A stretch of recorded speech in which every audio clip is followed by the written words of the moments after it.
A paz do Senhor, meu querido e amado irmão, minha querida irmã do nosso devocional Simply Pentecostal. Que alegria poder ter você neste sábado para poder juntos lermos a palavra de Deus no livro de Isaías, este lindo e belo livro, não é? Extenso, é verdade, nós estaremos aí alguns meses meditando sobre este livro, entretanto, de uma profundidade gloriosa, de uma mensagem tratando sobre o Messias e tantas outras demais assuntos e temas importantes sobre Israel e sobre o reino de Deus. Portanto, neste dia, queremos ler o capítulo 2, os primeiros 4 versículos. E estes 4 versículos, que foi uma visão que Isaías ele teve, não é? A respeito de Judá e de Jerusalém, falando sobre a glória da casa do Senhor. E nós vamos ver em todos quase os livros proféticos, não é? Este tema que fala sobre os últimos dias de Israel, ou seja, aquele tempo que nós denominamos como o tempo do milênio. Ele é muito tratado em vários livros da Bíblia no Antigo Testamento, especialmente os livros proféticos. E é claro, Isaías não poderia ser diferente dele também tratar. Em algumas partes nós vamos ver logo neste capítulo 2, tempos mais tarde nós vamos ver já no final do seu livro também a mesma coisa. Portanto, vamos ler a palavra de Deus para nós entendermos daquilo que nós queremos meditar nesta manhã. Diz assim a palavra do Senhor: visão que teve Isaías, filho de Amós, a respeito de Judá e de Jerusalém. E acontecerá nos últimos dias, então lembre-se, todas as vezes quando a Bíblia se refere para os últimos dias de Israel, ele está falando deste período que nós chamamos o reino milenar, o milênio. E acontecerá nos últimos dias que se firmará o monte da casa do Senhor no cume dos montes, e se exalçará por cima dos outeiros, e concorrerão a ele todas as nações. E virão muitos povos e dirão: vinde, subamos ao monte do Senhor, à casa do Deus de Jacó, para que nos ensine o que concerne aos seus caminhos e andemos nas suas veredas, porque de Sião sairá a lei, ou a instrução, e de Jerusalém a palavra do Senhor. E ele exercerá o seu juízo sobre as nações e repreenderá a muitos povos. E estes converterão as suas espadas em enxadões e as suas lanças em foices. Não levantará espada nação contra nação, nem apreenderão mais a guerra. Muito bem, meus queridos. Lembrando mais uma vez o que é chamado milênio, ou o que é chamado esse tempo de 1000 anos. Nós vamos entender que esta promessa dada a Israel deste tempo de milênio é um tempo em que Jesus ele virá à terra para poder agora não morrer, não ser maltratado, mas ele virá como rei. É aquela promessa que Deus disse para Davi, que haveria de assentar-se um sobre o seu trono.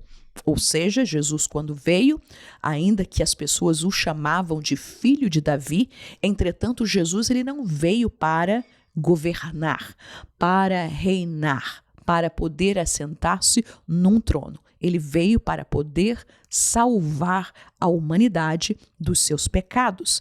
Entretanto, existe este tempo que já havia sido determinado, que já havia sido profetizado por vários profetas na Bíblia Sagrada, de um tempo para Israel, aonde o seu Messias haveria de reinar por 1000 anos, e este governo seria um governo de paz, haveria de ser um governo de justiça. E por que Deus faz essa promessa a Israel? Porque nós entendemos que desde o tempo em que Israel ele se constitui como uma nação, nós vamos ver que este povo em todos os tempos, ou foram escravizados, ou foram subjugados. Nós vamos ver esta perseguição contra Israel até os dias de hoje, e Deus dá esta promessa que se irá cumprir nos últimos dias. Que últimos dias são esses? Quando ocorrerá, irmã Vânia? Nós não sabemos a data que vai ocorrer isto, mas nós sabemos e entendemos que uma vez quando a igreja de Jesus for arrebatada para o céu, a Bíblia nos diz que durante a grande tribulação, que será de 7 anos aqui na terra, aonde o juízo de Deus cairá sobre a humanidade, a Bíblia fala que depois desses 7 anos haverá o período do milênio.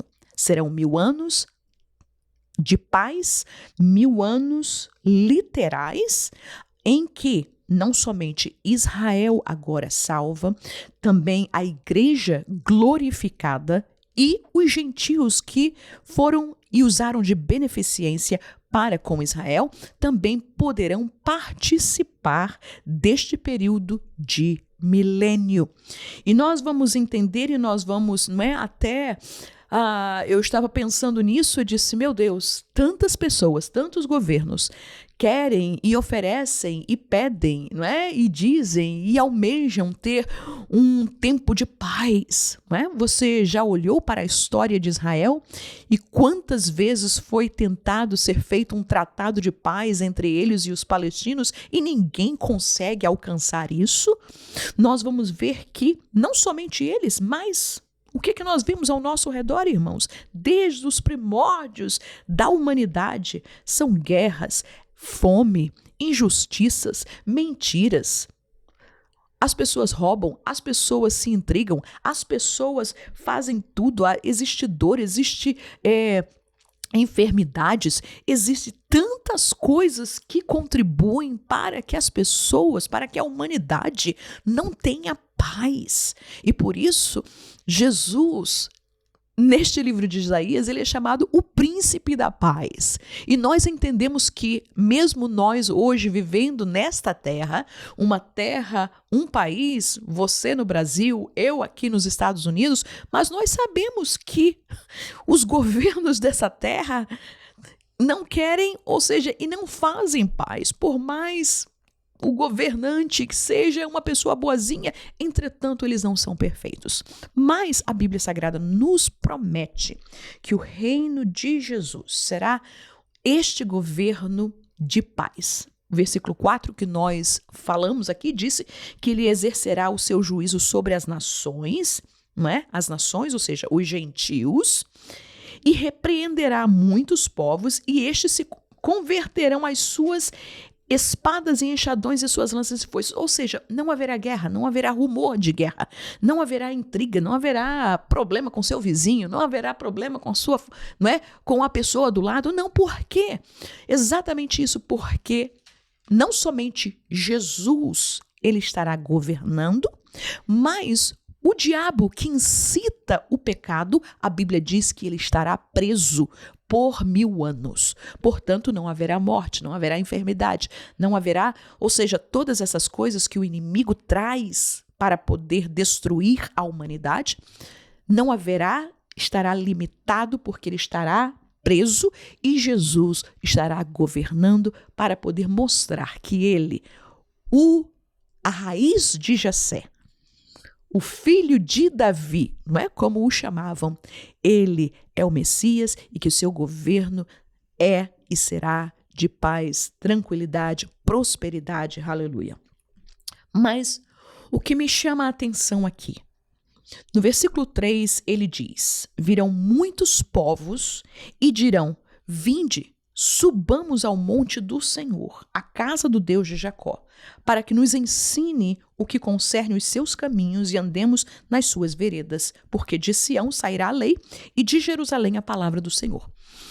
Meus queridos, estes povos, quando Jesus estiver reinando sobre a terra durante esses 1000 anos, a Bíblia nos diz que as nações, elas subirão a Israel, porque em Israel, em Jerusalém, será o quartel-general, se assim eu pudesse dizer, seria aonde estará o trono de Jesus. Ele governará dali juntamente com a sua igreja. Lembre-se que nós, como igreja, nós viremos com Jesus, mas nós já estaremos glorificados. Portanto, algumas pessoas perguntam, mas irmã Vânia, e se eu pecar? Não tem problema, você não irá pecar. Como igreja, nós já estaremos glorificados e não teremos esse problema, não é? Nós viremos como a esposa do Cordeiro. Nós estaremos agora reinando com ele, governando com ele, para a glória do nome do Senhor. Entretanto, a Bíblia nos fala de que as nações virão, subirão, não é? A casa de Deus estará estabelecida sobre o monte. E é importante lembrar que em muitas vezes, em muitos anos da nação de Israel, os montes e os outeiros eram usados para poder colocarem a idolatria, para sacrificarem a outros deuses. Entretanto, aqui Deus está dizendo através da boca de Isaías que o monte do Senhor, ou seja, a casa de Deus, ela estará estabelecida. Nós vemos que Nabucodonosor destruiu, os romanos destruíram a casa de Deus. Entretanto, neste dia aqui, neste tempo aqui, a casa, o templo do Senhor será reconstruído, não é? E estará firmemente ali, e a Bíblia nos fala de que as nações virão para poder consultar a casa do Senhor, virão para poder saber que caminho, como caminhar, como andar. Ele diz, de Sião sairá a lei, ou seja, de Sião, de Israel, de Judá, virá as determinações, virá as leis para poder governar toda a humanidade. E a Bíblia diz que de Jerusalém, do templo de Deus, da casa de Deus, virá a palavra do Senhor. Ou seja, não somente o governo, não é, físico das pessoas que morarão, como caminharão, das ruas, das estradas, de todas as coisas, mas também a palavra do Senhor, a palavra espiritual. As pessoas virão este templo, esta casa governada e agora instituída como Jesus, como este príncipe da paz, como este rei de justiça, ensinará às nações como elas devem caminhar. Portanto, meus queridos e amados irmãos, hoje nós somos a noiva de Cristo. E esta igreja de Jesus, hoje, ela pode ser perseguida, pode ser caluniada, pode ser mal interpretada, ela pode ser acusada, mas glória a Deus que haverá um dia que esta igreja, que este corpo de Cristo estará reinando com o seu noivo, estará reinando com Jesus, aleluia. E por que a casa de Deus ela é importante? Em primeiro lugar, nós vamos ver que ela deve ser como um hospital. Ela deve trazer comunhão e saúde espiritual. Ela deve trazer o ensino sobre o seu Deus. Ela deve ser a luz para as nações. Mas nós entendemos que por mais que sejam as adversidades contra a casa de Deus, haverá um dia em que as nações que hoje ridicularizam, falam mal, vimos o que foi que aconteceu nas Olimpíadas. Naquele dia, no milênio, não haverá isso. Aleluia. Porque Jesus, ele estará sobre o seu trono. Aleluia. E a igreja com ele para governar, para reinar durante estes 1000 anos que ele prometeu a Israel que haveria. Então, neles haverá Israel salva, a igreja glorificada e as nações que participarão, que verão que Cristo realmente, ele é o príncipe da paz. Portanto, meus queridos e amados irmãos, siga firme.